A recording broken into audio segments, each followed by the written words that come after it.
जैसा कि प्रसिद्ध अंग्रेजी कहावत है, आप चंद समय के लिए सभी लोगों को मूर्ख बना सकते हैं। आप हमेशा के लिए चंद लोगों को मूर्ख बना सकते हैं, लेकिन आप हमेशा के लिए सभी लोगों को मूर्ख नहीं बना सकते। भारतीय शासक वर्ग के प्रसंग में इस कहावत का यह महत्व है कि वो विश्व चलन के ठीक विपरीत आम जनता को, खासकर विशाल युवा पीढ़ी को धर्मांधता में, धर्मोन्माद में, अंधविश्वासों में, कर्मकांडों में, अन्य संप्रदाय के प्रति नफरत की मानसिकता में उलझाकर हमेशा हमेशा के लिए मूर्ख बनाकर नहीं रख सकता।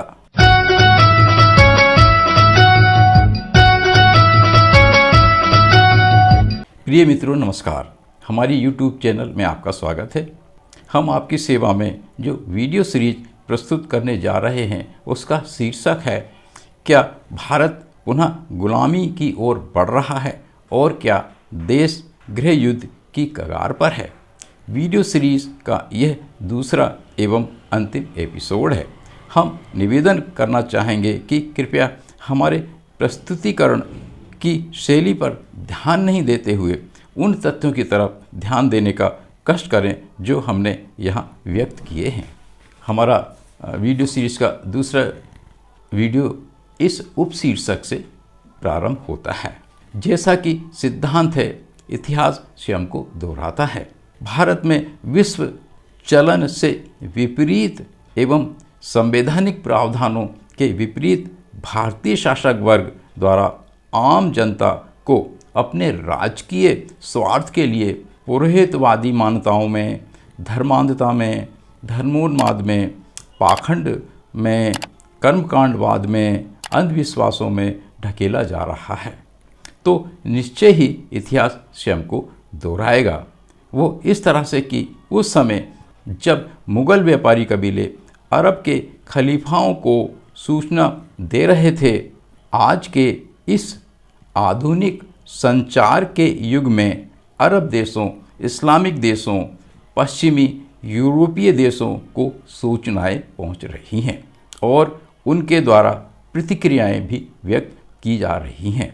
इतना ही नहीं, विश्व के अनेक मानवाधिकार संगठनों ने, यहाँ तक कि संयुक्त राष्ट्र संघ ने भी भारत में उक्त अनुसार गिनाई गई बातों के कारण जो सांप्रदायिक तनाव, हिंसा, आगजनी एवं हत्याएं हो रही हैं को लेकर गंभीर चिंता जताई जा रही है, आपत्तियां दर्ज की जा रही हैं। हमारा ऐसा मानना है कि अगर भारतीय शासक वर्ग ने शीघ्र ही इन सब बातों पर अंकुश नहीं लगाया तो भारत पर अंतर्राष्ट्रीय प्रतिबंध लग सकते हैं। वे सामरिक भी हो सकते हैं और आर्थिक व्यापारिक भी हो सकते हैं। भारतीय शासक वर्ग को इस खामोख्याली में नहीं रहना चाहिए कि भारत एक बहुत बड़ा ताकतवर विशाल देश है जो परमाणु हथियारों से लैस है। वो विश्व व्यापार जगत में एक बहुत बड़ा खपत, कंजम्पशन का केंद्र है, अतः संसार में उसका कोई कुछ भी नहीं बिगाड़ सकता। लेकिन यही अवस्थाएं विश्व जनमत के लिए चिंता का विषय भी हैं, क्योंकि भारत में सांप्रदायिक हिंसा, नफरत को लेकर जो तनाव व्याप्त है, उसकी क्रिया की प्रतिक्रिया पाकिस्तान, जो कि स्वयं एक परमाणु हथियार युक्त देश है, एवं बांग्लादेश पर भी होती हैं। इस प्रकार से अगर कोई बड़ी घटना या अप्रिय घटना घटती है और अगर वो अंतर्राष्ट्रीय स्वरूप ले लेती है तो उसका विपरीत प्रभाव सारे विश्व पर पड़ेगा। इस बात को लेकर विश्व स्तर के कूटनीतिक पहले से ही चिंतित हैं, अतः वे कोई बड़ी घटना घटे इसे रोकने के लिए निश्चित ही भारत पर बहुत बड़ा दबाव डाल सकते हैं। दूसरा बिंदु, परोक्ष इनडायरेक्ट गुलामी का कारण। यह भी हो सकता है कि आज के युग में प्राकृतिक साधनों एवं कुशल प्रबंधन, उत्पादन, विदोहन करके उसका अच्छा उपयोग करके देश तरक्की एवं मजबूती की ओर ले जाया जा सकता है। इसके अलावा आज के युग में मानव संसाधन भी बहुत महत्वपूर्ण संसाधन माना जाता है। भारत जैसे देश में जहाँ 130 करोड़ की जनसंख्या का विशाल मानव संसाधन उपलब्ध है, उसका सकारात्मक सदुपयोग कर भारत स्वयं ही अपनी गरीबी, भूखमरी, झुग्गी झोंपड़ी की विशाल समस्याओं को समाप्त कर सकता है। इसके लिए विदेशों से कर्ज लेने की भी जरूरत नहीं है, लेकिन भारतीय शासक वर्ग ऐसा ना करके एक तरफ देश के विशाल प्राकृतिक साधनों की विशालतम मात्रा को अनेक आयोजनों में धर्म, संस्कृति, आर्थिक आस्था के नाम पर बर्बाद कर देता है। अगर किसी श्रोता की धार्मिक भावना पर ठेस पहुंचती है तो हम अग्रिम में क्षमा मांगते हुए हमारी इन बातों को और गहराई से समझाने के लिए कुछ उदाहरण पेश करते हैं। करोड़ों की संख्या में गणेश एवं दुर्गा उत्सव के आयोजनों में महंगी महंगी सामग्री जैसे वस्त्र, पेंट, रंग, कागज, पॉलीथीन, विद्युत बल्ब, वायर इत्यादि सामग्रियों की लाखों टनों की खपत होती है और प्रायः वे सभी 8-10 दिन के बाद पानी में विसर्जित कर दी जाती हैं। दूसरी तरफ हम पाते हैं कि भारत की गरीब बस्तियों में बच्चे नग्न, अर्धनग्न अवस्था में करोड़ों की संख्या में देखने को मिल जाते हैं। भारत में लगभग 30% जनसंख्या झुग्गी झोंपड़ियों में रहती है। काश पूर्व वर्णित सामग्रियों का नग्न बच्चों के तन को ढकने में एवं झुग्गी झोंपड़ी क्षेत्रों को संवारने में सदुपयोग किया जाता तो बहुत अच्छा होता। भारत में आज भी दुग्धाभिषेक के नाम पर लाखों लीटर दूध बहा दिया जाता है। उधर भारत में शिशुओं की खुराक में प्रोटीन की बहुत कमी पाई जाने के कारण शिशु मृत्यु दर बहुत अधिक है।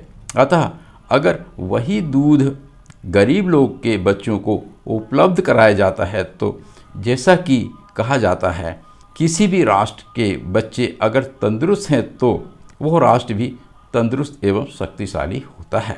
तीसरा बिंदु या तीसरा पहलू यह है कि मानव संसाधन के सदुपयोग का हमारे सामने चीन एवं अभी हाल ही में बांग्लादेश का अच्छा उदाहरण है। चीन ने तो अपनी विशाल जनसंख्या को ही एक बहुत बड़ा संसाधन माना और उसका कुछ इस तरह से प्रबंधन, विकास एवं सदुपयोग किया कि आज चीन विश्व के हर मामले में महाशक्ति बन उभर कर सामने आया है।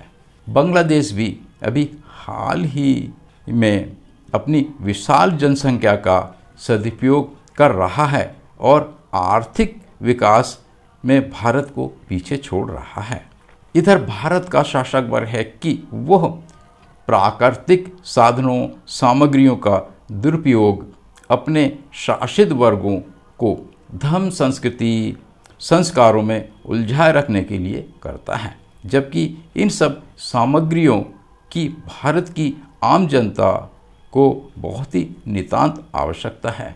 दूसरी ओर भारतीय शासक वर्ग भारत के विशाल युवा वर्ग को 12 महीने कांवड़ यात्रा, दुर्गम पहाड़ों पर स्थित धार्मिक स्थलों की यात्राओं में, पद यात्राओं में, चल समारोह में, मेलों ठेलों में, कलश यात्राओं में, विभिन्न धार्मिक आयोजनों में, रैलियों में, धरना प्रदर्शनों में, रेल रोको, चक्का जाम इत्यादि आंदोलनों में दुरुपयोग करता रहता है।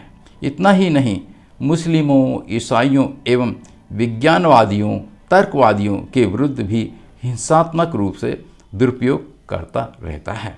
इस प्रकार से भारत का विशालतम मानव संसाधन जो देश को मजबूत करने, सुखी, समृद्ध बनाने में सदुपयोग किया जा सकता है, भारतीय शासक वर्ग अपने राजकीय हित में दुरुपयोग करता रहता है।